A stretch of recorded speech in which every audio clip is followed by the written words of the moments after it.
History repeats itself at Duke. Kager Knueppel commits, joining his brother Kon within the Duke basketball family, adding another legacy to the Blue Devils. Big news, bigger future. We got to break it all down and what it means for Duke basketball.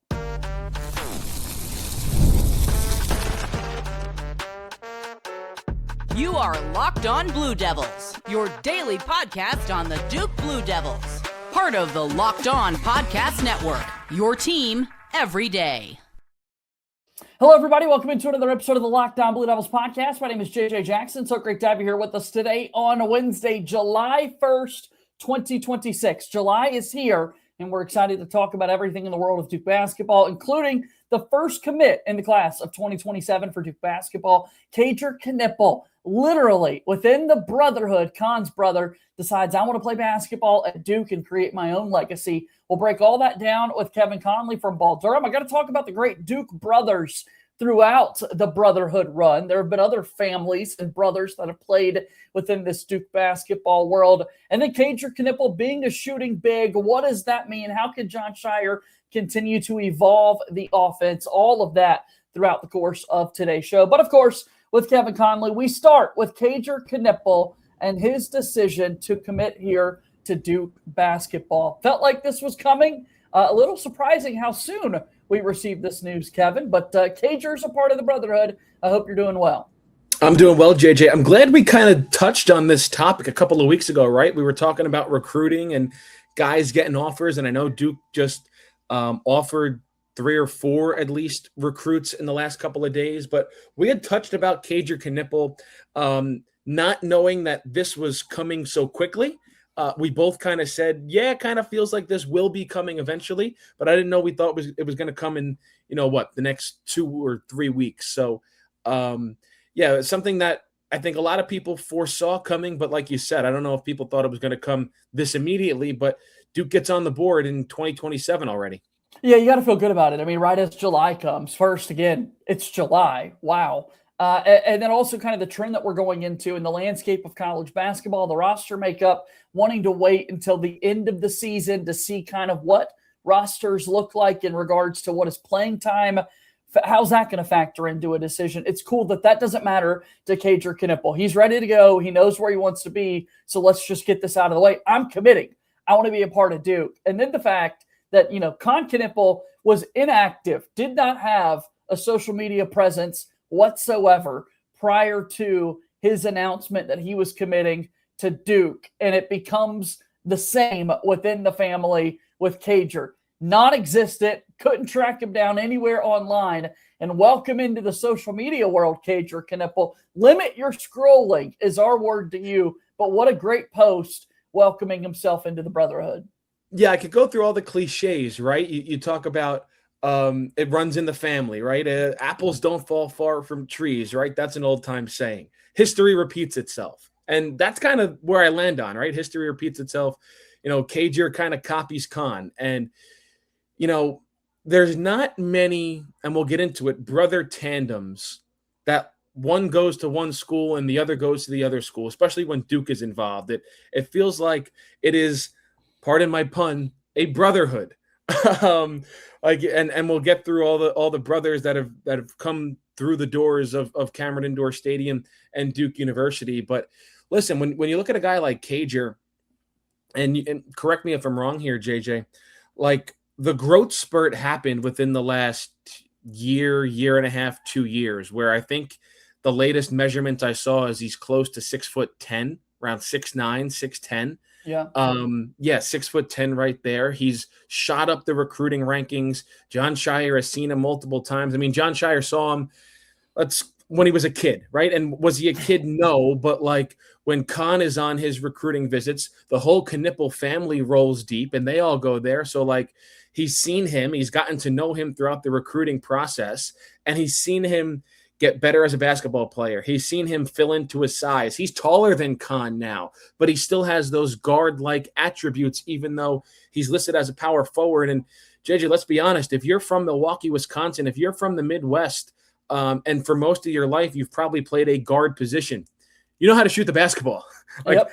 I don't think that's one thing that you're going to be lacking. Most of those Midwestern kids, they know how to shoot. And Kager Knueppel is certainly one of those guys who has shown on the EYBL and AAU circuit that he can shoot a basketball as well. So there's a lot to get into here when you just look at the player, but obviously the first story is that it is another Knueppel brother, now make it two, that have committed to Duke and will eventually play for the Blue Devils. Yeah, Kager Knueppel measuring in 6'10", 225 pounds, 247 Sports, and his profile has him listed as a power forward. Of course, plays at Wisconsin Lutheran, where his brother Kon played, out of Milwaukee in the class of 2027. 247 Sports has Kager listed as the number 28 player in the country, top player in the state of Wisconsin, fifth best power forward, and a 94 overall. That's a 4-star, right on the verge of being a 5-star prospect. If he puts together a great senior season, I think it is very reasonable to believe that Kager Knueppel could earn that 5-star status. But remember, his brother Kon wasn't even a McDonald's All-American, and Kon was able to come to Duke and put together a really good run. I think that's got to add to the intrigue for Kager even is, wow, my brother really shot up the rankings by playing at Duke, by playing for Jon Scheyer, and turned himself into a top 4 pick within the 4th overall pick in the NBA draft. Yeah, listen, I mean, I think Kon Knueppel is, I don't want to say he's the poster child because Duke has had a lot of good players, some being McDonald's All-Americans, some not, and then going on to great NBA careers, even some of those who have gotten undrafted. You have the McDonald's All-Americans or 5 stars that go undrafted and still have great NBA careers. But you look at a guy like Kon Knueppel, and JJ, go back a couple of years ago when we were talking about his recruitment and like Alabama was circling in there. And then I think Jon Scheyer had told the story that maybe his dad told him that like, hey, you got to watch this kid. And he watched him and it was like, yeah, that's a Duke basketball player. That's somebody I want. And then when Jon Scheyer puts the full court press on a recruit, it's not often that he comes away empty-handed. He typically lands him. So that's what happened with Kon, and with Kager, he was always on the radar, right? I mean, they know him. They've had him in the building unofficially, and I say unofficially, not as an unofficial visitor, even though I guess it was, but like he's seen all the backroom stuff. He knows where the back doors are at Cameron Indoor Stadium. He knows where they hide the keys. So like you already have that inside foot, and any advantage you can have in recruiting is such a big deal. And the fact that Kager saw the first pitch to Kon, see how well it went for his brother, and becoming a top 4 pick and having a great rookie year in the NBA, you see that, you already give that program a major leg up. Add into the fact that you're developing into a really good basketball player of your own, put the pieces together, and certainly makes a perfect marriage. What a get, what a day, what a get, what an addition. First commit within the class of 2027 for head coach Jon Scheyer, and it's Kager Knueppel. He can absolutely shoot the rock. That's one of the big skill sets that he's got. But also he joins a brotherhood as a brother himself, and this has worked out pretty well for Duke over the years. We'll get into more specifics when Locked On Blue Devils continues here in a moment.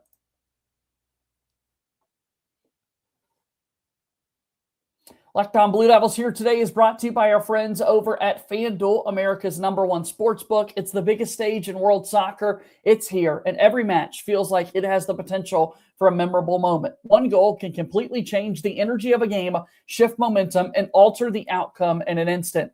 That's what makes tournament soccer so exciting. From opening whistle to the final kick, FanDuel's giving fans another reason to stay locked into every match with every goal pays. Bet on a match and get bonus bets for every goal scored in that match. More goals mean more bonus bets. All you have to do is turn on your token. Incredibly exciting stuff for Team USA as they play tonight against Bosnia in the round of 32. The knockout stage is here. That means playing stateside. If the U.S. wins, their run is over. Go get plugged in. Go get involved over at FanDuel as you benefit from each goal scored. From the opening whistle to the final kick, let there be goals on FanDuel. Visit FanDuel.com to get started now. FanDuel is a proud sponsor of Locked On Blue Devils.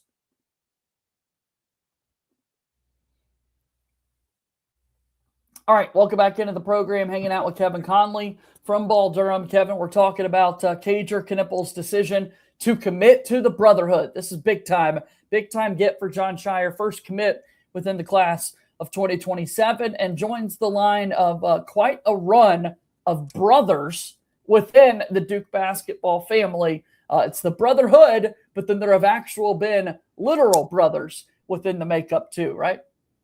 Yeah, I mean, let's go as recent as last year, right? And you have the Boozers, and you're still going to have one on the team next year. Obviously, Trey and Tyus Jones, the Plumlees. That's a good duo. I mean, yeah, you can go. I think the one brother duo that evades everybody, I have to say it's got to be the Currys, right? Yeah, that's the one that you didn't have that you probably wish you had on the program's resume. But yeah, you look at those three of Boozers, Joneses, Plumlees. That's pretty special. And I think the Plumlees are the most, right? They like 3 Plumlees rolled into Duke. And correct me if I'm wrong, JJ, there are 4 Knueppels?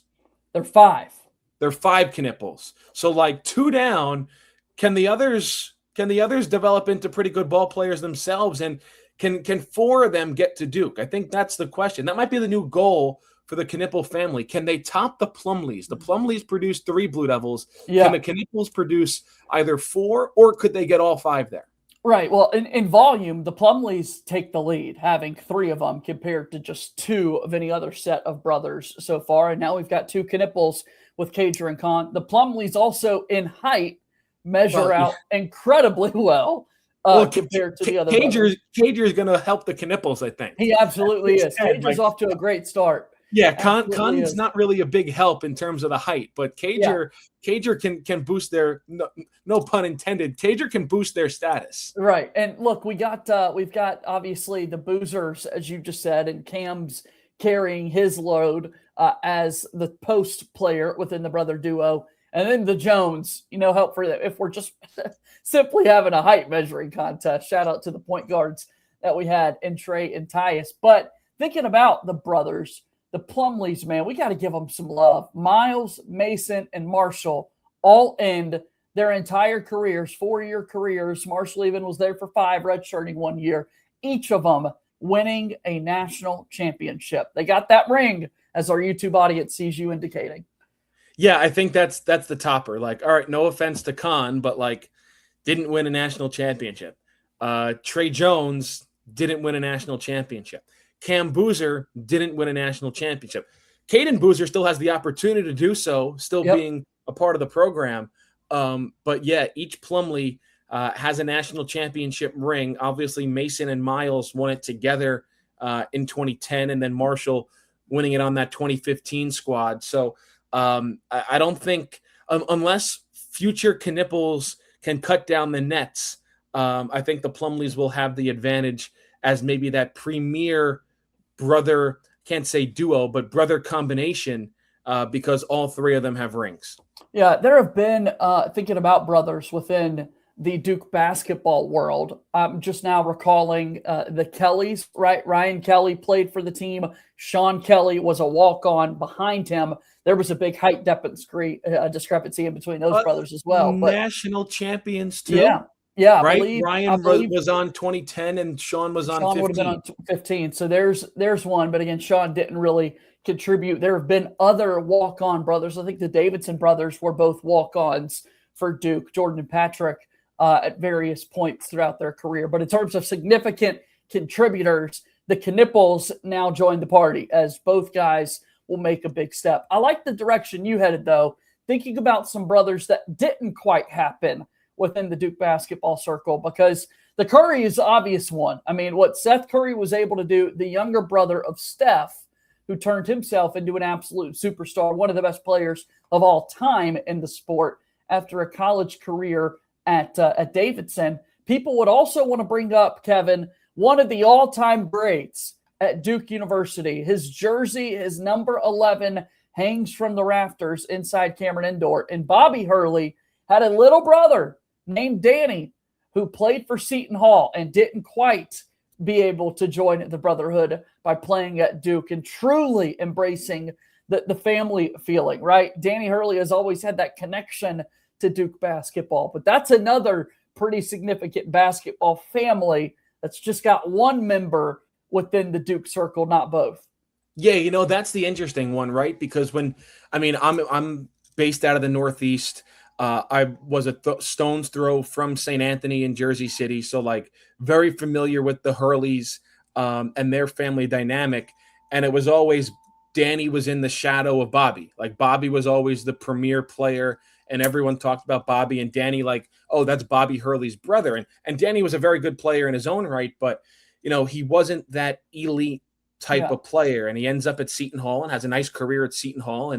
But he was always connected to Duke because how Coach K recruited Bobby, and obviously their father is a Hall of Fame coach in his own right. So it was a family type commitment where he got to know the entire family, but Duke just didn't really pursue Danny as a recruit. So that's kind of one of those interesting stories where Coach K and him are still close, and obviously he's very close with Bobby and the family. So like it's that weird dynamic where he still has such admiration for Duke and Coach K and the program because of everything they did for their family and his brother, but he ultimately never went there or played there. So yeah, that's another one that I didn't even think of, JJ, to be honest with you. But that's a good one that you bring up, even though it has, all those ones that didn't happen have those asterisks and those storylines like that. This is why it didn't happen. Yeah. And obviously there are so many of these players at Duke that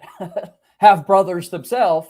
It's just difficult, like you're saying, to get to the level where both are good enough or skilled enough to earn an opportunity to play at Duke. I mean, there are so many recent examples. We could go just this past season or 2 years ago, I guess you could say, with Cooper Flack having a twin brother ace who ultimately doesn't get the opportunity to play at Duke, and now he's playing college basketball at Maine. So sometimes you just don't quite live up to the caliber of the Duke standard. But yeah, somebody like Danny Hurley, Seton Hall, Big East program, D1 school, like heck of a job to even earn that opportunity. And he's turned himself into quite the man. And he's had a lot of people scratching their heads, and now he's taking Duke players. I mean, Nick Kamenya's in Dan Hurley's world right now. I was going to say, off the top of my head, he's got to be one of the highest paid college basketball coaches, right? I don't have the list in front of me, but for what he's done as a coach, certainly well taken care of. Yeah, an incredible rise, and maybe the ire still of Duke fans for what happened last March. So full circle, Kager Knueppel joining the Brotherhood. His brother Kon had such a great career at Duke and really put in the work and turned himself into a great player. And now this offseason, we've been talking a little bit about free agency coming and going and officially open. The Hornets are structuring what their roster looks like to put Kon in a very big spot to be the face of that franchise. So that's just how awesome his jump up was from Duke there when you look at the run. So Kager Knueppel committing, joining the Brotherhood, first guy within the class of 2027. And as we've noted, there are 3 Knueppels still when you think about Cash, Kidman, and Kinston. Yes, I've got all 5 Knueppel brother names memorized that are a part of this. And then everyone excited. His mom, Sherry Knueppel, very active on social media. The motherhood runs strong. And so it'll be fun to see her and her husband, Kon 1, back a part of the Duke basketball games.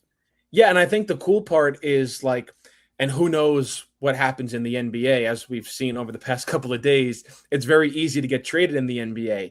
But the fact that Kon, a member of the Charlotte Hornets, not very far from Durham, would have to imagine, yes, it's a very grueling NBA schedule, but having 2 brothers relatively close, Kon, a member of, the Duke basketball program, I'm sure he can come back anytime he wants to. But the fact, his brother being on the team, if it links up with an off day or something, I wouldn't be surprised to see him sitting behind the bench more often than you did this previous season. At 6'10", Kager Knueppel is a part of the Brotherhood in the class of 2027, and he is quite a shooter. And Duke's had a lot of success with some shooting bigs. I think he's going to be the next guy that we're talking about that can really stretch the floor and open up things offensively for Duke basketball. More on that here soon.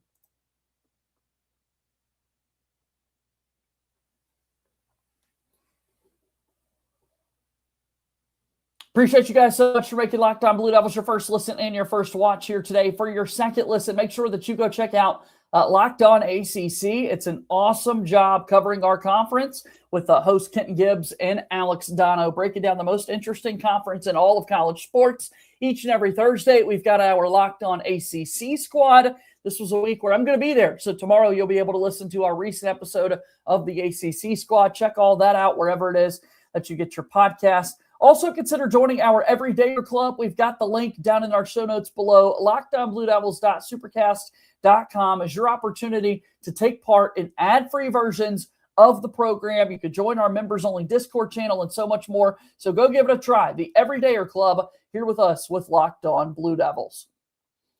All right, so talking about Kager Knueppel joining the family, 6'10". These shooting numbers, Kevin, are unreal with what he's been able to do recently in EYBL. He plays for Team Hero. That is Tyler Hero's organization that he runs. Tyler Hero, by the way, a Milwaukee kid who just got traded back to the Milwaukee Bucks after starting his full career with the Miami Heat. So he's coming back home. But for Team Hero in EYBL play so far this year, Kager Knueppel is shooting 50.7% from three-point range on 7 attempts per game. Yeah, that'll work. That's good volume. That'll work.